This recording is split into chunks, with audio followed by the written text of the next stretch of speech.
The Celtics took a 2-0 lead in the NBA Finals despite shooting just 26% from three because they have a massive advantage through the first two games of this series. Both teams are playing a game of mismatch hunting, but Boston's version is very different than Dallas's, and there are two huge reasons why. First, Boston has multiple weaknesses to attack in the Dallas defensive chain, first and foremost starting with Luka Doncic, who had a hard time staying in front of anyone, which collapsed the Mavs' D and led to wide open shots. Jason Tatum was often the one hunting for Luka on these switches, and he blew by him repeatedly throughout the night, again scrambling that defense and leading to offense at the rim. This time, Luka is cross-matched against Jaylen Brown, so Daniel Gafford rotates over to help. He wants to move Gafford out of there and reset his dribble, so when Brown gets it back, he goes instantly, leaves Luka in the dust, and now Boston's just finding their preferred shot, and it's Jrue Holiday wide open in the corner. Tatum again calls up Luka, but this time Jrue fakes the screen, and that freezes Doncic because Luka is anticipating a switch here, so ghosting the pick leaves him behind the action. Holiday blows by him on the drive, and it's another score. And on the next possession, they run the exact same play. This time it's an actual screen, and Tatum gets Luka on him. Then he leaves him in the dust and finishes with an and one.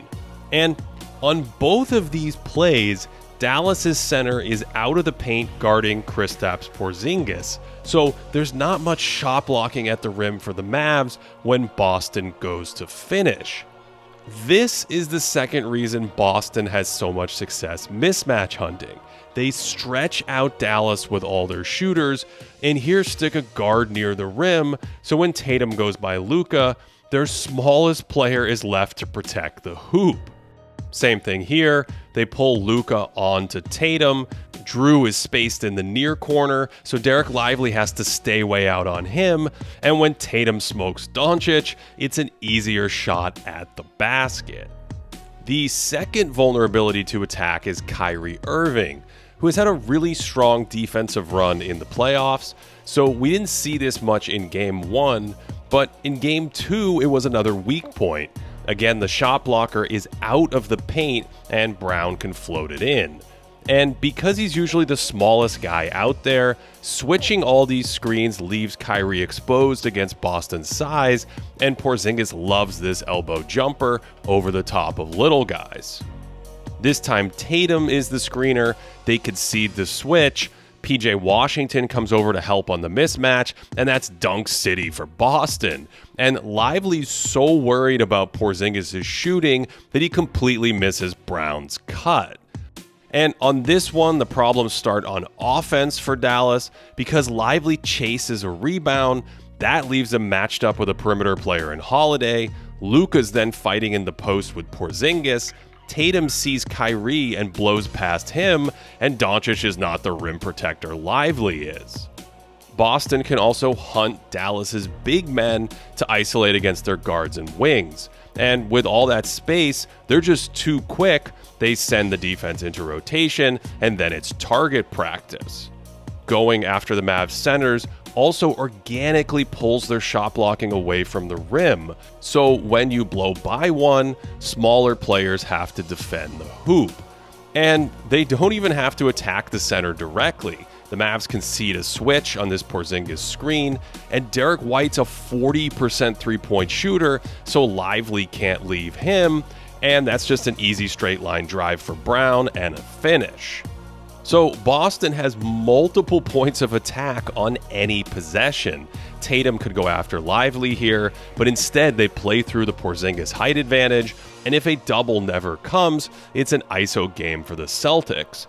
And even against Dallas's small ball lineup, they can still bring the big into the action 30 feet away.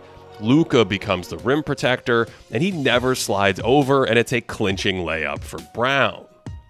Teams were shooting just 60% at the rim against the Mavs in the first 3 rounds of the playoffs. They had done an incredible job shrinking the floor and keeping their shot-blocking centers near the rim to choke off penetration.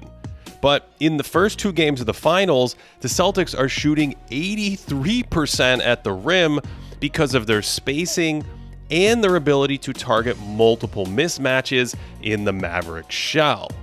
The obvious way to stop bleeding layups like this is to help more in the paint. Luka's early this time, but PJ Washington and Kyrie miscommunicate, so Lively literally runs out of the picture contesting this 3. He never gets back, and Drew's corner crash pulls Washington off Tatum for the offensive rebound, and again, no one steps up in the lane, and it's a dunk. And they're rightfully worried about Boston's shooting. Tatum actually takes Lively into the post here, Washington overhelps, and that's too much space for White. This time they're in transition again. Lively has to match up with Tatum, so he just takes him off the dribble, and the help is there, but that opens up a layup pass. And Boston did a ton of damage in this game, attacking their mismatches in early offense. Kyrie gambles desperately, and that leaves KP with an easier shot. And this one is off a make, and Dallas is all cross-matched again. Kyrie's on Brown, their center is stretched out on Holiday. Jalen drives and forces help. That sends the defense scrambling, and Drew ends up finishing against Irving at the rim because Tatum is wide open, so Maxi Kleber thinks he needs to leave to help on him. And meanwhile, on the backside, Luka thinks there's a player in the corner, so it's a layup line. It was a rough night for Doncic defensively on that sore knee, starting with the opening play, where he drops his head getting back, then just assumes he's switching to Brown instead of his normal matchup with Holiday. There's no communication, and it's a blown coverage. So Boston was able to generate amazing shots all night with their pace and mismatch hunting, but Dallas can't do that to them on the other end. In our Game 1 breakdown, we discuss Boston's defensive scheme with Tatum guarding a center and then protecting Porzingis, but it's really the Mavs spacing that is so different. They're essentially playing 4-on-5 on offense, with someone like Porzingis roaming and just daring Dallas's mediocre shooters to make non-corner threes.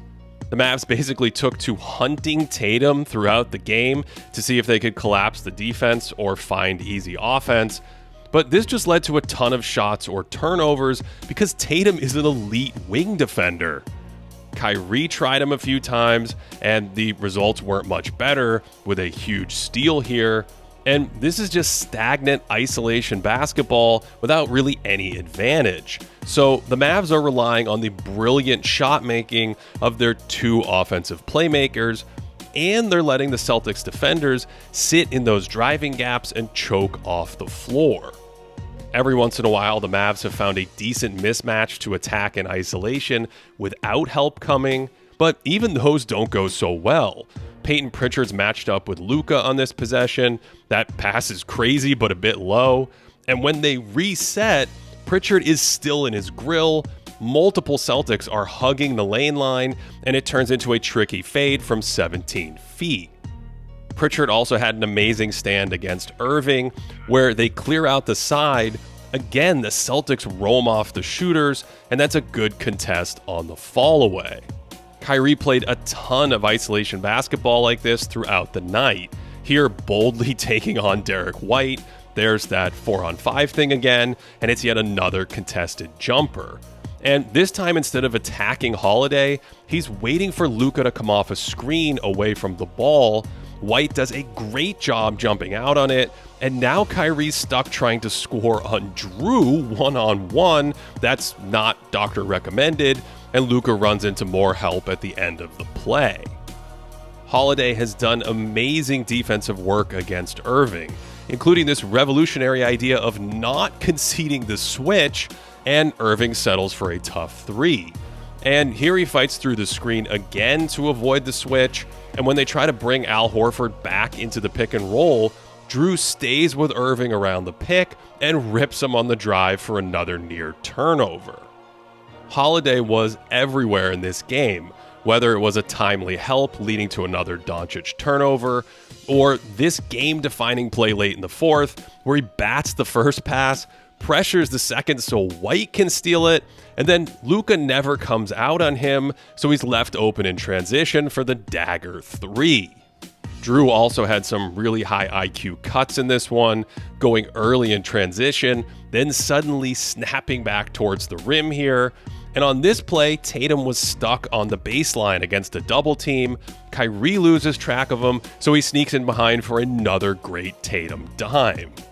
So, through 2 games of the NBA Finals, it has been all Boston thanks to Tatum's playmaking, their defensive scheme, and their ability to avoid mismatches on one end while constantly creating them on offense.